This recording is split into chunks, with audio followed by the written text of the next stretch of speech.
بسم الله الرحمن الرحيم الحمد لله نحمده ونستعينه ونستغفره ونؤمن به ونتوكل عليه ونعوذ بالله من شرور أنفسنا ومن سيئات أعمالنا من يهده الله فلا مضل له ومن يضلل فلا هادي له وأشهد أن لا إله إلا الله وحده لا شريك له وأشهد أن سيدنا وسندنا ومولانا محمدا عبده ورسوله صلى الله تعالى عليه وعلى آله وأصحابه وبارك وسلم تسليما كثيرا أما بعد فأعوذ بالله من الشيطان الرجيم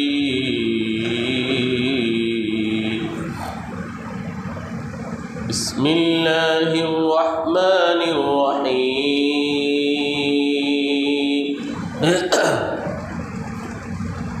شهر رمضان الذي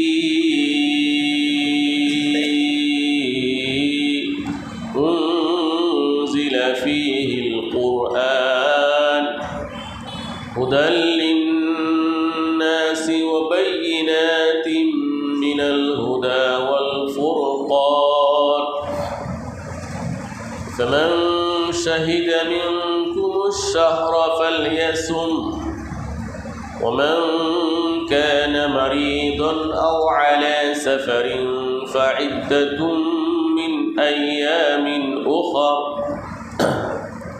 يريد الله بكم اليسر ولا يريد بكم العسر ولتكملوا العدة ولتكبروا الله على ما هداكم ولعلكم تشكرون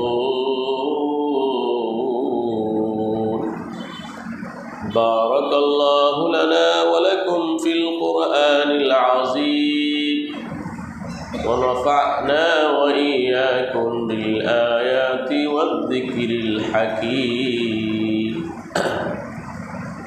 প্রাণকুল ইস্তিগফার নবীর প্রেমে উজ্জীবিত হয়ে দর্শিত করে আস্তাগফিরুল্লাহাল্লাযী লা ইলাহা ইল্লা হুয়াল হাইয়ুল কাইয়্যুম ওয়া আতুবু ইলাইহি আস্তাগফিরুল্লাহাল্লাযী লা ইলাহা ইল্লা হুয়াল হাইয়ুল কাইয়্যুম ওয়া আতুবু ইলাইহি আস্তাগফিরুল্লাহাল্লাযী লা الحي القيوم واتوب اليه ولا حول ولا قوه الا بالله العلي العظيم اللهم صل على محمد وعلى ال محمد كما صليت على ابراهيم وعلى إنك حميد مجيد اللهم بارك على محمد وعلى آل محمد كما باركت على إبراهيم وعلى آل إبراهيم إنك حميد مجيد উপস্থিত সম্মানিত ইসলাম প্রিয় দিন প্রিয় নবী প্রিয় কোরআন প্রেমী সুধীবৃন্দ আল্লাহ সুবহানাহু ওয়া তাআলার অশেষ মেহেরবানিতে মহিমান্বিত মাহে রমাদান বরকতপূর্ণ মাসে বরকতপূর্ণ কিতাব আল কোরআনের তাফসিরে আসার বসার সময় দেওয়া সুযোগটুকু আল্লাহ সুবহানাহু ওয়া তাআলা মেহেরবানি করে আমাদেরকে ভিক্ষা দান করেছেন। আসল খুশি হয়ে আমরা সবাই আল্লাহ তাআলার শাহী দরবারে শুকর গুজার হই। সবাই বলে আলহামদুলিল্লাহ। সম্মানিত সুধী, বরকতপূর্ণ সময়, বরকতপূর্ণ কিতাবের তাফসীর, আসরের পর জুমার দিন বাদ আসর মাগরিবের আগ মুহূর্তে বিশেষভাবে আল্লাহ তাআলা দোয়া কবুল করে। এই জন্য এই সময়টাও বরকতপূর্ণ, অনেকগুলো বরকত একসাথে। বরকত এমন এক বিষয় যা আমাদের মেধা ধরে না, বুদ্ধিতে আসে না, এটাকে বরকত বলা হয়। সম্মানিত সুধী, সময় অত্যন্ত সংক্ষিপ্ত। আজকে আপনাদের সামনে কোরআনে কারীমের সূরাতুল বাকারার 185 নং আয়াত তেলাওয়াত করা হয়েছে। সূরাতুল বাকারার 185 নং আয়াত। আজকের এই তেলাওয়াতকৃত আয়াতটির মধ্যে আল্লাহ সুবহানাহু ওয়া তাআলা মহিমান্বিত মাহে রমাদানের পরিচয়, পরিচিতি আল্লাহ তাআলা তুলে ধরেছেন। বলে সুবহানাল্লাহ। মহিমান্বিত মাহে রমাদানের কি গুরুত্ব, মহিমান্বিত মাহে রমাদানের তাৎপর্য কি, মাহাত্ম্য কি? গত সপ্তাহে আপনারা আলোচনা শুনেছেন। এই মাহে রমাদান যখন শুরু হয়, ফুতিহাত আবওয়াবুস সামা, মহাকাশের 7টি দরজা খুলে দেওয়া হয়। ফুতিহাত আবওয়াবুর রহমা, রহমতের সবগুলা দরজা খুলে দেওয়া হয়। ফুতিহাত আবওয়াবুল জান্নাহ, জান্নাতের সবগুলো দরজা খুলে দেওয়া হয়। ওয়া গুল্লিকাত আবওয়াবু জাহান্নাম, জাহান্নামের প্রত্যেকটা দরজা বন্ধ করে দেওয়া হয়। ওয়া সুলসিলাতিশ শায়াতিন, অভিশপ্ত শয়তানগুলোকে বন্দী করে ফেলা হয়। এই সব কিছু মহিমান্বিত মাহে রমাদানের মর্যাদার কারণে। সম্মানিত সুধী, হাদিস শরীফে এসেছে, আল্লাহ রাসূল বলেন, ইয়া বাগিয়াল খায়র আকবিল ওয়া ইয়া বাগিয়াশ শার আকসির। মাহে রমাদান যখন শুরু হয়ে যায়, আল্লাহর পক্ষ থেকে একজন ঘোষণাকারী ফেরেশতা ঘোষণা করে, ইয়া বাগিয়াল খায়র আকবিল, হে কল্যাণ অন্বেষণকারী, হে নেক অর্জনকারী, তুমি সামনে অগ্রসর হও। ইয়া বাগিয়াশ শার, হে পাপিষ্ঠ পাপাত্তা, আকসির, একটু বিরত হও, একটু ক্লান্ত হও। বলে সুবহানাল্লাহ। আপনারা গত সপ্তাহে শুনেছেন, এই মাহে রমাদান পাওয়ার পর যে ব্যক্তি জীবনের গুনাহ মাফ করাইতে পারল না, জাহান্নাম থেকে মুক্তি লাভ করাইতে পারল না, রহমাতুল লিল আলামিন দোয়া করেছেন। জিবরিল আলাইহিস সালাম আল্লাহর কাছে দোয়া করেছেন, আল্লাহ তাকে ধ্বংস করে দাও। বলেন নাউজুবিল্লাহ। এই জন্য এই মাহে রমাদান কি, কেন আল্লাহ তাআলা দিয়েছেন, এই মাহে রমাদানের সংক্ষিপ্ত পরিচয় আল্লাহ সুবহানাহু ওয়া তাআলা সূরাতুল বাকারার 185 নং আয়াতে আল্লাহ তাআলা আলোচনা করেছেন। আউযু বিল্লাহি মিনাশ শাইতানির রাজীম। আমি আশ্রয় চাই আল্লাহর কাছে বিতাড়িত শয়তান থেকে। বিসমিল্লাহির রহমানির রহিম। শুরু করছি অত্যন্ত দয়ালু, অতি মেহেরবান আল্লাহর নামের সাহায্য কামনা করে। শাহরু রমাদানাল্লাযী উনজিলা ফীহিল কুরআন। ইরশাদ হচ্ছে, মহিমান্বিত রমজান ওই মাস যে মাসে মহাগ্রন্থ কুরআন নাজিল করা হয়েছে। বলে সুবহানাল্লাহ। হুদাল লিন্নাস, বিশ্ববাসীর জন্য হেদায়াত, বিশ্ব মানবের জন্য হেদায়াত। ওয়া বাইয়িনাতিম মিনাল হুদা, সুস্পষ্ট হেদায়েতের নিদর্শনাবলী। ওয়াল ফুরকান, সত্য মিথ্যার মধ্যে পার্থক্য সৃষ্টিকারী হিসাবে। ফামান শাহিদা মিনকুমুশ শাহরা ফালিয়াসুম, অতএব তোমাদের মধ্যে মহিমান্বিত মাহে রমজানে যে ব্যক্তি বর্তমানে থাকবে, উপস্থিত থাকবে, সুস্থ থাকবে, সে যেন মাহে রমজানের সিয়াম সাধনা করে।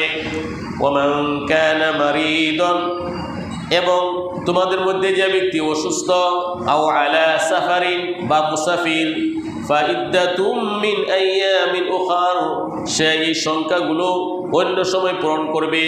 অসুস্থ ব্যক্তি, মুসাফির ব্যক্তি রোজা ভেঙে ফেলবে, রমজান চলে গেলে সুবিধা মতো তা পালন করে নেবে। বলেন সুবহানাল্লাহ।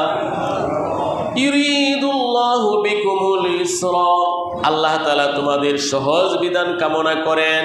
ওয়ালা ইউরিদু বিকুমুল উসরা, তোমাদের জন্য কঠিন কোনো বিধান আল্লাহ তাআলা চান না।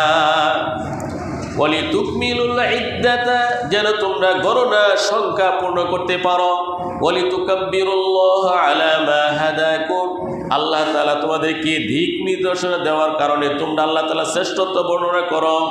ওয়ালাআল্লাকুম তাশকুরুন, যেন তোমরা আল্লাহ তাআলার শুকর আদায় করতে পারো। বলে সুবহানাল্লাহ। সম্মানিত সুধী, আল্লাহ সুবহানাহু ওয়া তাআলা মহিমান্বিত মাহে রমাদানের পরিচয় দিচ্ছেন।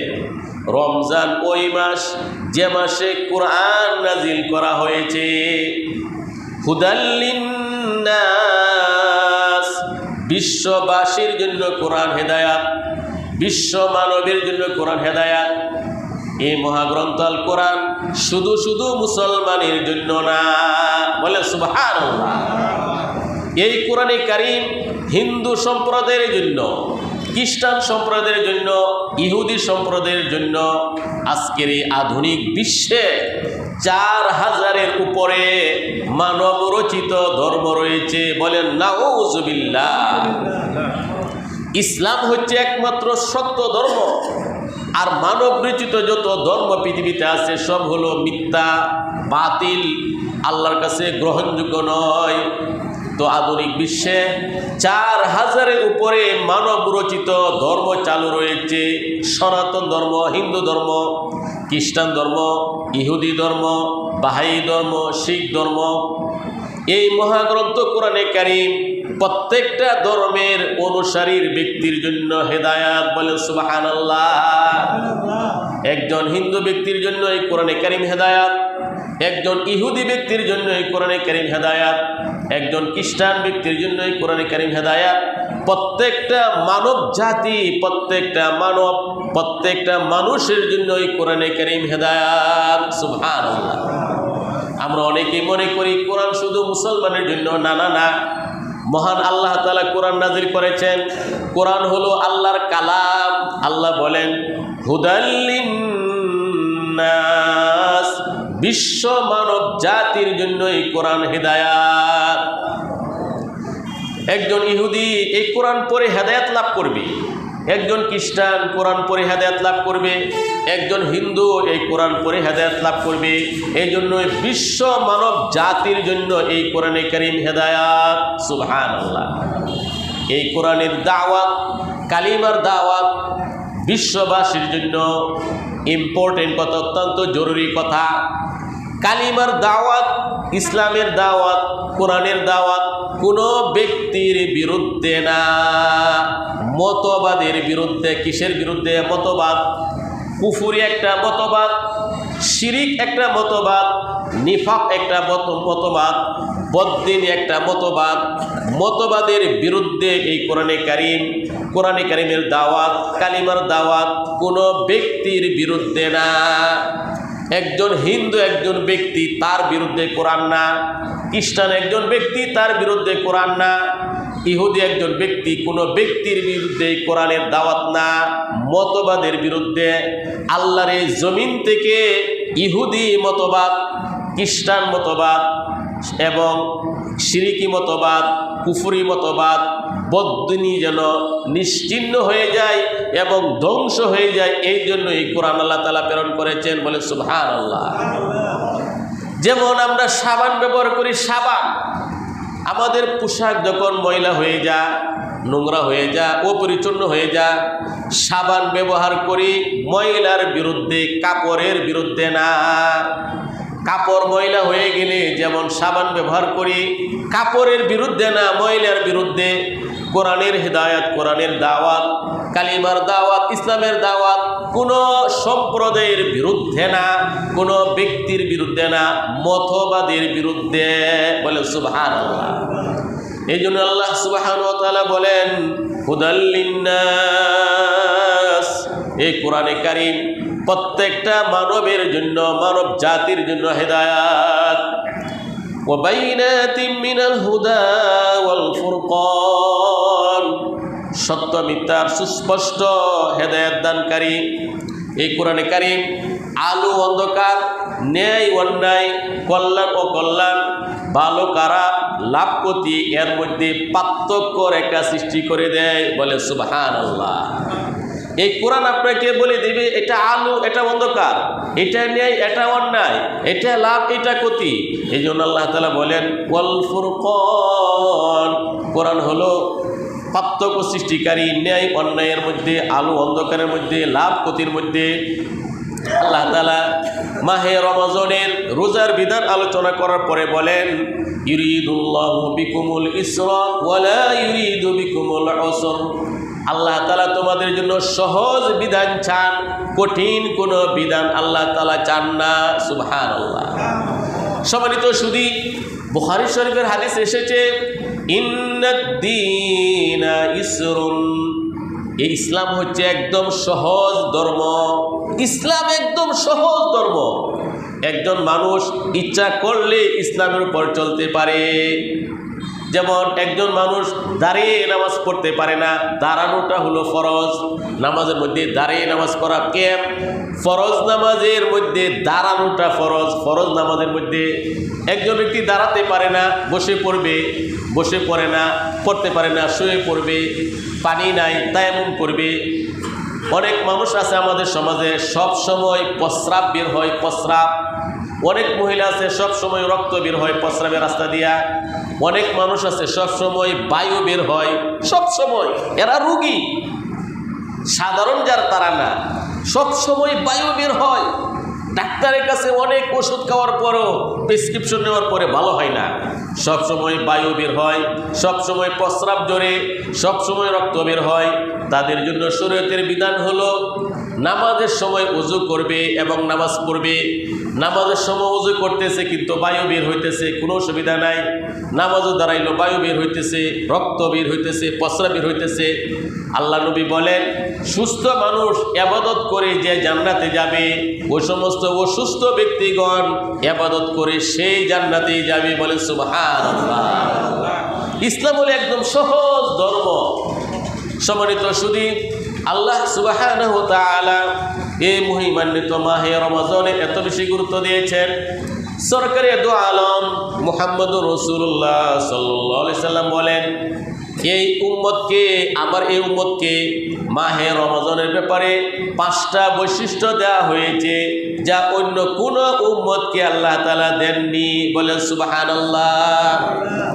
রোজার বিধান আদম আলাইহিস সালাম থেকে নিয়ে আমাদের ধর্মে পর্যন্ত চলে আসছে। তো আমাদের এই ধর্মে উম্মতি মুহাম্মদীকে আল্লাহ সুবহানাহু ওয়া তাআলা 5টা বিশেষ বৈশিষ্ট্য দিয়েছেন যা অন্য কোন নবী উম্মতকে আল্লাহ তাআলা দেননি। 1 নম্বর বৈশিষ্ট্য, আল্লাহ নবী বলেন একজন রোজাদারের মুখের দুর্গন্ধ যখন রোজাদার রোজা পালন করে, সিয়াম সাধনা করে সারাদিন পাকস্থলী খাবার শূন্য হওয়ার কারণে, পাকস্থলী খাবার শূন্য হওয়ার কারণে মুখে এক ধরনের দুর্গন্ধ হয়। অনেকের মুখ দুর্গন্ধ করে, এটা ঘৃণিত, চিকিৎসা করতে হবে। অনেক মানুষের মুখ দুর্গন্ধ, এটা ঘৃণিত, ঘৃণার বিষয়, চিকিৎসার মাধ্যমে এটা দূর করতে হবে। আমি বলতেছি আল্লাহ রসুল বলেন আল্লাহ সুবহানাহু ওয়া তাআলার কাছে একজন রোজাদার ব্যক্তি সারাদিন সিয়াম সাধনা করার কারণে, সারাদিন খাবার পানি বর্জন করার কারণে, পাকস্থলী খাবার শূন্য হওয়ার কারণে মুখের মধ্যে এক ধরনের দুর্গন্ধ হয়। আল্লাহ সুবহানাহু ওয়া তাআলার কাছে একজন রোজাদারের মুখের দুর্গন্ধ মৃগনাভি সুগন্ধি, সবচেয়ে ভালো সুগন্ধি থেকে আল্লাহর কাছে অধিক প্রিয়। বলেন সুবহানাল্লাহ।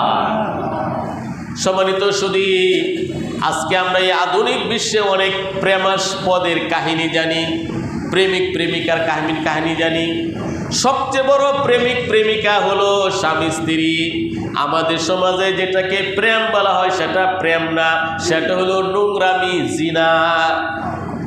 আমাদের সমাজে যে অবৈধ যুবক যুবতী, তরুণ তরুণীর সম্পর্ক, আমাদের সমাজে যেটাকে প্রেম বলি, কোরআনের ভাষায় সেটা হলো জিনা, সেটা হলো নোংরামি। মোহব্বত, ভালোবাসা, প্রেম প্রীতি হলো স্বামী স্ত্রীর মধ্যে। এই জন্য হাদিসে এসেছে সবচেয়ে বড় প্রেমিক, সবচেয়ে বড় প্রেমিকা হলো স্বামী স্ত্রী। বলেন সুবহানাল্লাহ। এই জমিনের মধ্যে স্বামী স্ত্রীর মতো মোহব্বত ভালোবাসা অন্য কারো মধ্যে নেই। যা আছে সবগুলো প্রতারণা। যাক, তো আমরা এই সমাজে দেখি স্বামীর মুখ যদি দুর্গন্ধ হয়, স্ত্রী বলে চি চি চি, তোমার মুখ গন্ধ করে, ঘৃণা করে। আবার যদি স্ত্রীর মুখ দুর্গন্ধ হয়, স্বামী বলে চি চি, তোমার মুখ বন্ধ করে। কিন্তু আল্লাহ সুবহানাহু ওয়া তাআলা নবীর মাধ্যমে জানিয়ে দিলেন, আল্লাহর বান্দা বান্দিরা আল্লাহর বিধান পালন করার জন্য সারাদিন খাবার পানি বর্জন করার কারণে মুখের মধ্যে যে এক ধরনের দুর্গন্ধ হয়, মানুষের কাছেও প্রিয় হলেও আল্লাহর কাছেও অনেক প্রিয়। সুবহানাল্লাহ। এক নম্বর বৈশিষ্ট্য। দুই নম্বর বৈশিষ্ট্য হলো আল্লাহ রাসূল বলেন, একজন রোজাদার বান্দার যখন রোজা শুরু হয়ে যায়, সাহারির লাস্ট টাইম থেকে ইফতারের ফার্স্ট টাইম পর্যন্ত সারাটা দিন নূরের সৃষ্টি ফেরেশতারা রোজাদার বান্দা বান্দির জন্য আল্লাহর কাছে দোয়া করতে থাকেন। সুবহানাল্লাহ। দুই নম্বর বৈশিষ্ট্য হলো আল্লাহ তাআলার নূরের সৃষ্টি ফেরেশতারা যারা সিয়াম সাধনা করে রোজা রাখে, সাহারির লাস্ট টাইম থেকে ইফতারের ফার্স্ট টাইম পর্যন্ত সারাটা দিন রোজাদার নর নারীর জন্য, বান্দা বান্দির জন্য নূরের সৃষ্টি ফেরেশতারা আল্লাহর কাছে দোয়া করতে থাকে। সুবহানাল্লাহ। তিন নম্বর বৈশিষ্ট্য, আল্লাহ রাসূল বলেন, আমার এই উম্মতের জন্য প্রতিটা দিন জান্নাতকে সুসজ্জিত করা হয়। সুবহানাল্লাহ। সম্মানিত সুধী, জান্নাত ও কল্পনীয় ও ভাবনীয় সৌন্দর্য, আনন্দ, বিনোদনের জায়গা। সুবহানাল্লাহ। হাদিসে কুদসিতে আল্লাহ তাআলা বলেন, আদাতু লিইবাদিয়াস সালিহিন মা লা আইনুন রাআত ওয়ালা উযুনুন সামিআত ওয়ালা খাতারা আলা কলবি বাশার। আল্লাহ বলেন, আমার নেককার বান্দা বান্দির জন্য আমি জান্নাত প্রস্তুত রেখেছি। জান্নাত এত আনন্দ, বিনোদন, এত স্বাদ তৃপ্তির জায়গা, এত সুন্দর মনোরম দৃশ্য, এত আনন্দ উপভোগের জায়গা কোনো চোখ কোনোদিন দেখেনি, কোনো কান কোনোদিন শুনেনি, মানুষের হৃদয় কল্পনাও করতে পারবে না। সুবহানাল্লাহ। জান্নাত অভাবনীয় সুন্দর। জান্নাতের মধ্যে খাওয়া দাওয়া ফুর্তি করো। জান্নাতের মধ্যে কোনো ইবাদত নাই, নামাজ রোজা নাই, প্রস্রাব পায়খানা নাই, জান্নাতে কোনো ওয়াশরুম নাই, জান্নাতে কোনো মেডিকেল নাই, কোনো ফার্মেসি নাই। বলে সুবহানাল্লাহ।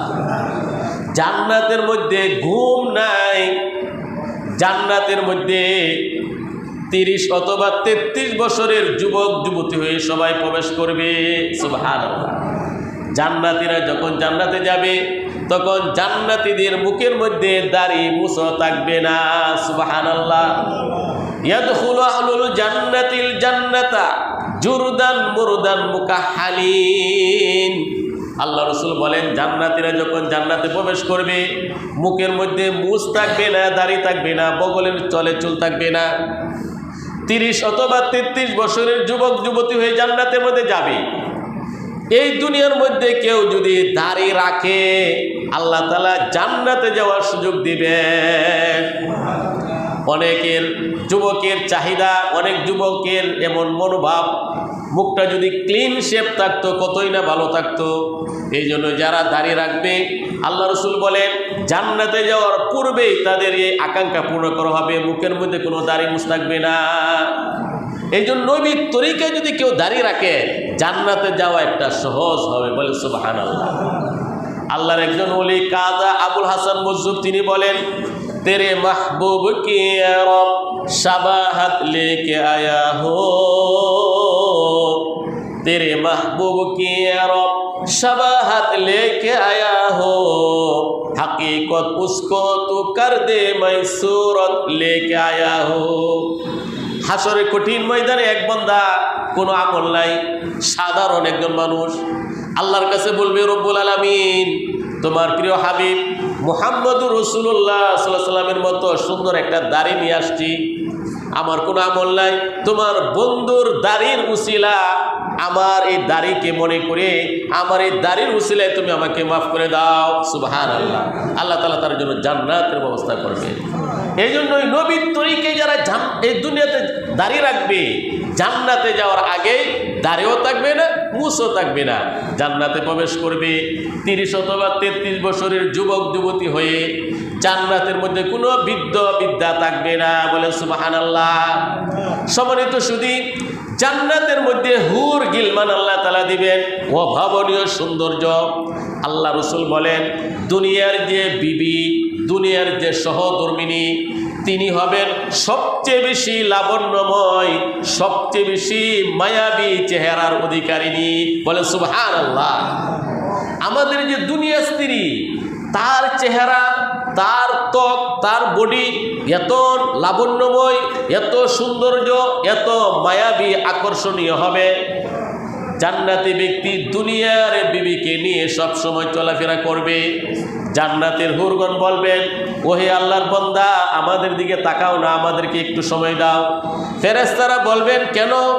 তোমরা তো স্বামীর খেদমত করনি। দুনিয়ার বিবি স্বামীর খেদমত করেছে, রোজা রেখেছে, নামাজ পড়েছে, এই জন্য আল্লাহ তাআলা দুনিয়ার সকল হুল গিরমান থেকে দুনিয়ার বিবিকে সবচেয়ে বেশি সৌন্দর্যের অধিকারী আল্লাহ তাআলা দান করবে। বলে সুবহানাল্লাহ। সম্মানিত সুধী, জান্নাত অভাবনীয় একটা সৌন্দর্যের জায়গা। সেখানে শুধু আনন্দ বিনোদন, শুধু তৃপ্তি, শুধু স্বাদ, কোনো ইবাদত নাই, কোনো ঘুম নাই, ওয়াশরুম নাই, মেডিকেল নাই, শুধু আনন্দ ফুর্তি। আর এত সৌন্দর্যের জায়গা জান্নাত। আল্লাহ নবী বলেন 3 নম্বর বৈশিষ্ট্য হলো, এই মাহে রমজানের সম্মানার্থে একজন রোজাদারের জন্য প্রত্যেকটা দিন আল্লাহ তাআলা জান্নাতকে সুসজ্জিত করেন। বলে সুবহানাল্লাহ। 4 নম্বর বৈশিষ্ট্য হলো, আল্লাহর প্রিয় বান্দারা যেন মাহে রমজানে ইবাদত বন্দেগী করতে পারে, এই জন্যই আল্লাহ তাআলা অভিশপ্ত বড় বড় শয়তানগুলোকে আল্লাহ তাআলা বন্দী করে রেখেছেন। এই মাহে রমজানে যেন অনায়াসে আল্লাহ নেক বান্দাদেরকে কোনো গুনার মধ্যে লিপ্ত করাইতে না পারে। এখন প্রশ্ন আসে, এই রমজান মাসে তো অনেকেই নামাজ কাজা করে, অনেকেই রোজা রাখে না, গর্হিত কাজে অপরাধে লিপ্ত হয়। উত্তর হলো, এই যে বিদ্যুতের পাকা চলতেছে, বিদ্যুৎ যদি চলে যায় এরপরে কিন্তু পাকা কিছুক্ষণ ঘুরবে কি ঘুরবে না। 11 মাস যে ব্যক্তি শয়তানের তাড়নায় কুরিপু এবং শয়তানের কথা উঠা বসা করেছিল, রমজান চলে আসছে, রমজানেও শয়তানের এই প্রভাবে চলে। বলেন নাউজুবিল্লাহ। 5 নম্বর বৈশিষ্ট্য হল, আল্লাহ রসুল বলেন এই মাহে রমজানের শেষ রজনীতে আল্লাহ সুবহানাহু ওয়া তাআলা রোজাদার নারী পুরুষকে সাধারণ ক্ষমা ঘোষণা করেন। বলে সুবহানাল্লাহ। সম্মানিত সুধী, আল্লাহ রসুল হাদিস শরীফে বলেন, আসিয়ামু ওয়াল কুরআনু ইয়াশফাআনি লিল আবদি ইয়াউমাল কিয়ামাহ। রোজার একটা বডি দেওয়া হবে, বডি। এই কোরআনে কারিমের একটা বডি দেওয়া হবে, এই কোরআনের একটা বডি হবে, রোজার একটা বডি হবে। সুন্দর সুদর্শন এক যুবকের মতো সাবলীলভাবে, বলিষ্ঠভাবে আল্লাহ সুবহানাহু ওয়া তাআলার কাছে কথা বলবেন। এই কোরআনে কারিম আল্লাহর কাছে সুপারিশ করবে রোজাদারের জন্য। এবং এই কোরআনের পাঠকের জন্য রোজাদারের জন্য আল্লাহর কাছে সুপারিশ করবে। রোজা বলবে রোজাকে একটা আকৃতি দেওয়া হবে, বডি বানানো হবে যুবকের মতো। রোজা বলবে রব্বুল আলামিন সারাটা দিন পানাহার, যৌন চাহিদা ইত্যাদি থেকে, পাপাচার থেকে আমি তাকে বিরত রেখেছি। আমি রোজা বলছি, হে রব্বুল আলামিন তাকে জান্নাত দান করো, বলেন সুবহানাল্লাহ। এই কোরআনে কারীম যুবকের একটা আকৃতি ধারণ করবে। কোরআন বলিষ্ঠভাবে আল্লাহর কাছে বলবে রব্বুল আলামিন আমি কোরআন বলছি, সে আমাকে মহব্বত করত, অন্তরে ধারণ করত, আমার বিধান জীবনে বাস্তবায়ন করার জন্য চেষ্টা করত, নিয়মিত তাফসীর শুনত, কোরআন পড়ত। হে রব্বুল আলামিন আমি কোরআন বলছি, তাকে জান্নাত দাও, বলে সুবহানাল্লাহ। রহমাতুল লিল আলামিন নবী করিম সাল্লাল্লাহু আলাইহি ওয়াসাল্লাম বলেন ফায়ুশাফাআন, রোজার সুপারিশ, এই মহাগ্রন্থ কোরআনের সুপারিশ অবশ্যই কবুল করা হবে। আল্লাহু আকবার। সম্মানিত সুধী, এই কোরআনে কারীম নিরপেক্ষ থাকবে না। হাদিস শরীফে নবীজি বলেন আল কোরআনু হুজ্জাতুল লাকা আও আলাইকা, কোরআন তোমার পক্ষে দলিল হবে অথবা তোমার বিপক্ষে দলিল হবে। সুবহানাল্লাহ। এই কোরআন নিরপেক্ষ কোনো ভূমিকা লাগবে না। কোরআন উকালতি করে জান্নাতে নিয়ে যাবে অথবা কোরআন উকালতি করে জাহান্নামে নিয়ে যাবে।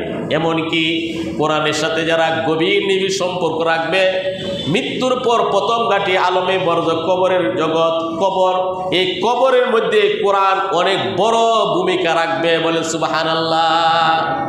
মুনকার নাকির যখন সলজব করবেন তখন ওই কোরআন ভূমিকা রাখবে। হাসরের মাঠে কোরআন ভূমিকা রাখবে, ফুলসিরাতে কোরআন ভূমিকা রাখবে। কোরআনের দায়িত্বে কোরআনের মোহব্বতকারী ব্যক্তিদেরকে জান্নাতে পৌঁছিয়ে দিবে, বলে সুবহানাল্লাহ। সম্মানিত সুধী, আল্লাহ সুবহানাহু ওয়া তাআলা বলেন শাহরু রমাদানাল্লাযী উনজিলা ফীহিল কুরআন, এই মহিমান্বিত মাহে রমজান, যে মাসে কোরআন নাজিল করা হয়েছে। কোরআন এত বেশি মর্যাদা। জিবরিল আলাইহিস সালাম যখন এই কোরআন নিয়ে পৃথিবীতে আগমন করলেন, তিনি হয়ে গেলেন শ্রেষ্ঠ ফেরেশতা। সুবহানাল্লাহ। আল্লাহ নবীর প্রতি যখন কোরআন নাজিল হলো, আমাদের নবী তিনি হয়ে গেলেন সাইয়্যিদুল খালক, শ্রেষ্ঠ মানব। সুবহানাল্লাহ। যে শহরে কোরআন নাজিল করা হলো সেই শহর মক্কা নগরী হয়ে গেল উম্মুল কুরা, পৃথিবীর জননী। সুবহানাল্লাহ। এই কোরআন যে মাসে নাজিল করা হলো এই মাস হয়ে গেল শ্রেষ্ঠ মাস, মাহে রমজান। এই কোরআন যে রাত্রে নাজিল করা হলো, রাত্রের মর্যাদা হলো লাইলাতুল কদরি খায়রুম মিন আলফি শাহর, হাজার মাস ইবাদত বন্দেগী করার চেয়ে শ্রেষ্ঠ। 83 বছর 4 মাস একটানা বিরামহীন ইবাদত বন্দেগী করলে যে পরিমাণ সব হয়, কোরআন যে রাত্রে নাজিল হয়েছে লাইলাতুল কদর, সে রাত্রের ইবাদত বন্দেগীর মর্যাদা হাজার মাস, 83 বছর 4 মাস ইবাদত বন্দেগী করার চেয়ে আরো বেশি, বলে সুবহানাল্লাহ। এই জন্য এই কোরআনে কারীমের গভীর সম্পর্ক রয়েছে মাহে রমজানের সাথে। এই জন্য আমরা বেশি বেশি এই কোরআনে কারীম তেলাওয়াত করব। সম্মানিত সুধী, ইমামে আজম আবু হানিফা রাহমাতুল্লাহ আলাইহি দিনের বেলা একবার কোরআনে কারীম খতম করতেন, রাত্রের বেলা একবার কোরআনে কারীম খতম করতেন, ঈদুল ফিতরের দিন একবার কোরআনে কারীম খতম করতেন, ঈদের দিন একবার কোরআনে কারীম খতম করতেন। ইমামে আজম আবু হানিফা রাহমাতুল্লাহ আলাইহি 62 বার মাহে রমজানে কোরআন খতম করতেন। সুবহানাল্লাহ। ইমামে শাফি রাহমাতুল্লাহ আলাইহি তিনি 60 বার কোরআনে কারীম খতম করতেন। ইমাম নাসাই রাহমাতুল্লাহ আলাইহি তিনিও 60 বার এই কোরআনে কারীম খতম করতেন। এই জন্যই আমাদের উচিত এই মহিমান্বিত মাহে রমজানে কোরআনের পিছনে বেশি সময় দেওয়া। আল্লাহ সুবহানাহু ওয়া তাআলা আমাদের সবাইকে এই কোরআন নাজিলের মাসে কোরআনের পিছনে বেশি বেশি সময় দেওয়ার তৌফিক দান করুন। আল্লাহ আমাদেরকে মাহে রমজানের রহমত, কল্যাণ, বরকত হাসিল করার তৌফিক দান করুন। আমিন। ওয়া আখিরু দাওয়ানা আনিল হামদুলিল্লাহি রাব্বিল আলামিন। সুবহানাল্লাহি বিহামদি, আশহাদু আল্লা ইলাহা ইল্লা আনতা, আস্তাগফিরুকা ওয়া আতুবু ইলাইক।